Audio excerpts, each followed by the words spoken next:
BNP কিন্তু already ক্ষমতায়, আমি মনে করি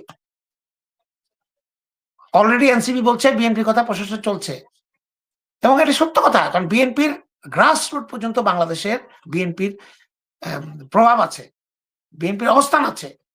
বিএনপি যেকোনো জায়গাতে যেকোনো কার্য আপনার কর্মসূচি সফল করতে পারে। সেটা আমরা ভুলে যাচ্ছি কেন? আমরা ছায়া ছায়া ঘুরছি। আমি এখানে প্রসঙ্গে একটা কথা বলি ভাই।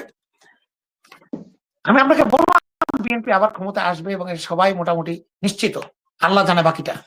তাহলে কেন আদালতের রায় দিয়ে আমাদেরকে ১ বছর ৬ মাসের জন্য মেয়র ইলেকশনে আমাদেরকে মেয়র জয়ী হতে হয়? আবার আমরা এটা গ্রহণ করি। কেন? সবিনয়ে বলা উচিত, থ্যাংক ইউ, আপনারা আমাদেরকে সম্মান করেছেন, কিন্তু আমরা ক্ষমতা নেব না। আমরা সত্যিকারের নির্বাচনে জনগণের ভোটে ক্ষমতা নেব। হাসিনা আমাদেরকে পরাজিত করেছে। আমরা কেন এই নির্বাচনগুলো গ্রহণ করছি? আজকে রিট হয়েছে। এটা নিয়ে কথা উঠেছে। কেন এভাবে করে আদালত কি দিতে পারে কিনা? আদালত বা নির্বাচন কমিশন কি যেকোনো লোককে নির্বাচিত ঘোষণা করতে পারে কিনা? এটা কথা উঠেছে। কথার সুযোগ দেব কেন? ভাই আমরা তো অলরেডি পটেনশিয়াল উইনার। আমরা জিতবো খেলায়। আমরা ব্রাজিল খেলছি হন্ডুরাসের সাথে বা ছোট্ট একটা দেশের সাথে। কিন্তু আমরা ব্রাজিলের মতো আচরণ করছি না তো। আমরা আচরণ করছি সোমালিয়ার মতো।